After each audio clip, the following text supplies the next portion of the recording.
ലൈവില് ഗബ്രിയും Jasmine ഇരുന്ന് സംസാരിക്കുന്ന സമയത്ത് അവിടെ ജാസ്മിൻ പറയുന്നത് പുറത്തിറങ്ങിയ കഴിഞ്ഞാൽ നിന്നെ ഞാൻ വലിച്ചു കയറി ഒട്ടിക്കുമെന്നാണ് ഗബ്രിയുടെ അടുത്ത് പറയുന്നത്.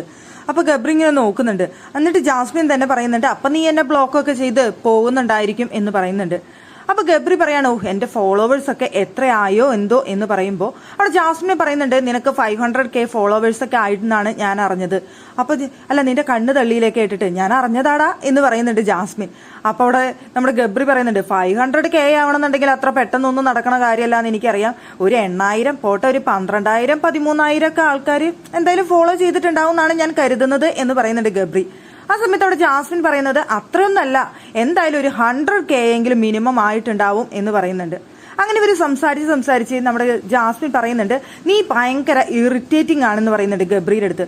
അപ്പൊ ഗബ്രിക്ക് അത് കേട്ടിട്ട് എന്തോ പോലെ തോന്നിയിട്ട് ഗബ്രി പറയുന്നുണ്ട് നിന്റെ തലയിൽ തൊട്ട് ഞാൻ സത്യം ചെയ്യുന്നു, ഞാൻ എനിക്ക് ഇഷ്ടമുള്ള ആൾക്കാരുടെ അടുത്ത് മാത്രമാണ് ഞാൻ ഇത്ര ഇറിറ്റേറ്റിംഗ് ആയിട്ട് സംസാരിക്കുന്നത്. ഇഷ്ടമില്ലാത്തവരുടെ അടുത്ത് ഞാൻ അങ്ങനെ സംസാരിക്കില്ല.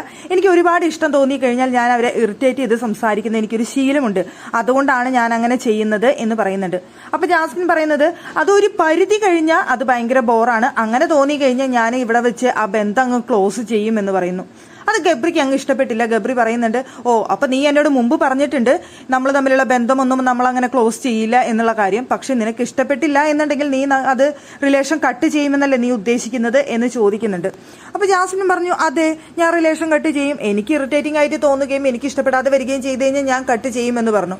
അത് ഗബ്രിക്ക് ഭയങ്കര വിഷമമായി. ഗബ്രി അവിടെ വിഷമിച്ച് അവിടെ ഇരിക്കുന്നുണ്ടായിരുന്നു. പിന്നീട് ജാസ്മിൻ ചെന്ന് സമാധാനിപ്പിക്കുന്നുണ്ടായിരുന്നു. ഞാൻ വെറുതെ പറഞ്ഞതാടാ എന്നൊക്കെ പറഞ്ഞുകൊണ്ട് ജാസ്മിൻ ചെന്ന് സമാധാനിപ്പിക്കുന്നുണ്ടായിരുന്നു.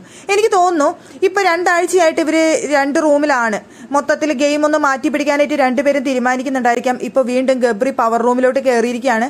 അപ്പൊ അവിടെ ഒത്തിരി മുകളിലേക്ക് ജാസ്മിനേക്കാൾ മുകളിൽ പോയിരിക്കുകയാണ്. ചിലപ്പോൾ അത് ജാസ്മിന് ഇഷ്ടക്കേടോ അല്ലെങ്കിൽ ചിലപ്പോൾ വേണ്ട ഇനി 2ആയിട്ട് കളിക്കാമെന്നുള്ള തീരുമാനമോ അല്ലെങ്കിൽ ഗബ്രിയെ ഒഴിവാക്കണമെന്നുള്ള ഒരു തീരുമാനമോ ഒക്കെ ജാസ്മിന്റെ മനസ്സിലുണ്ടോ എന്നൊരു സംശയമില്ലാതില്ല. ഇപ്പൊ ഗബ്രിക്കാണെങ്കിലും എല്ലായ്പ്പോഴും ഇപ്പൊ ജാസ്മിന്റെ ഒപ്പം ഗബ്രിയെ നമുക്ക് കാണാനായിട്ട് സാധിക്കുന്നില്ല. ഗബ്രി മറ്റുള്ളവരായിട്ട് ഇടപഴകുന്നുണ്ട്, മറ്റുള്ളവരായിട്ട് സംസാരിക്കുന്നുണ്ട്. ജാസ്മിനെ നൈസായിട്ട് ഗബ്രിയും കുറച്ചൊക്കെ ഒഴിവാക്കുന്നുണ്ട്. അത് ജാസ്മിനെ മനസ്സിലായിട്ടാണോ എന്താണെന്ന് അറിയില്ല. രണ്ടുപേർക്കും അങ്ങോട്ടും ഇങ്ങോട്ടും ഇത്തിരി താല്പര്യമൊക്കെ കുറഞ്ഞ് ഇപ്പോ ജസ്റ്റ് അഭിനയം മാത്രം കാഴ്ചവെക്കുകയാണോ എന്നൊക്കെ ഇടയ്ക്കൊക്കെ സംശയം തോന്നുന്ന വിധത്തിലായിട്ടുണ്ട്. എന്തായാലും ഈ 100 ദിവസത്തിനുള്ളിൽ തന്നെ ചിലപ്പോൾ രണ്ടുപേരും അടിച്ചു പിരിയാം, അല്ലെങ്കിൽ ഇതിന്റെ ഉള്ളിൽ നിന്ന് ഒരാൾ ഔട്ടാവുന്നതോടുകൂടി തീരാം ഈ ബന്ധം, അല്ലെങ്കിൽ ഇവർ രണ്ടുപേരും പുറത്തിറങ്ങുന്നതോടുകൂടി രണ്ടുപേരും ആലുവ മണപ്പുറത്ത് വെച്ച് കണ്ട പരിചയം പോലും ചിലപ്പോൾ പരസ്പരം കാണിക്കാൻ ചാൻസ് ഇല്ല. എന്താണെന്നറിയില്ല.